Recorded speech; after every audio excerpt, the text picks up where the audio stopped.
what is the most respected name when it comes to bonds? It's Bill Gross. He's now at Janus Capital, has been for quite some time, so let's get right to it. He's joining me now.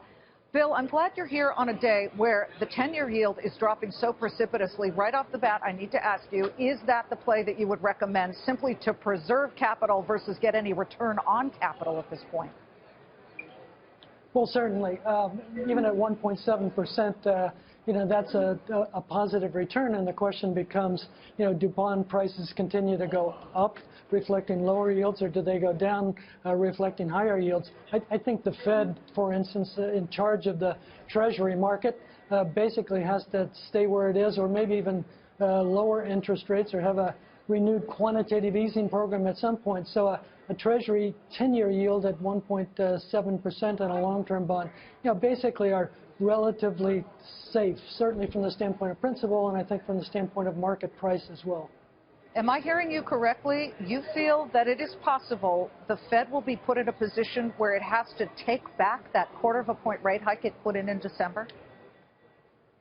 Yeah, I think at some point, and it's going to be difficult for them to do that because they've been walking up the expectations for several years in terms of raising interest rates, but it's obvious that on a global basis, and the United States and the Fed, is the global banker for the world, it's obvious that an increase in interest rates has dramatic repercussions in terms of risk assets, equity prices, and global bond prices. And so, I think at some point they're going to have to rethink what they've thought for the past several years. We've got this massive sell-off in financials. So as they go into a tailspin, what's at work here? Is it simply the belief that net interest margins, there's so much pressure put on? See, banks actually like when interest rates are higher, for our viewers who don't know that, because then they can get more money on that. But it doesn't look like that's happening at all. Yeah, I think that's right. Obviously they've extended loans, and we don't know how many and how much, to energy-related commodity producers on a global basis, not just here in the United States, but European banks as well. I've heard mention that Credit Suisse and Deutsche Bank are at relatively significant lows. But the net interest margins that you mentioned, a bank and an investment bank needs a very positive yield curve. They need to borrow short and lend long at a decently wide spread in order to make the margins and the money that they've made historically. And when they don't, when the yield curve compresses and that margin doesn't exist, then banks are having problems. And so it's a two-front type of war at the moment. Bill, I hate to invoke the R word because I'm an optimistic person, but are we going to go into recession here in the United States? Not because things are so horrific here, but because globally we have a slowdown that seems to be very tied to what we're doing here in the United States. Recession or not?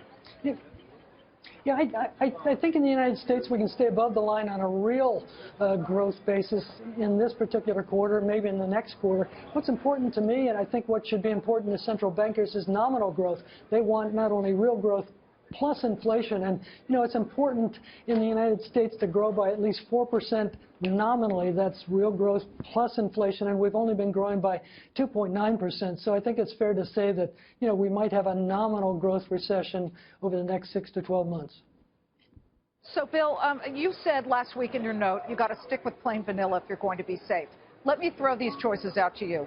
The greenback, which seems to be doing relatively well, treasuries, or quality, investment-grade quality junk bonds. Is there anything in there, or even gold, that you would say, okay, park it there, that's plain enough vanilla for you? No, I think treasuries are very plain vanilla in the 5 to 10 year maturity area.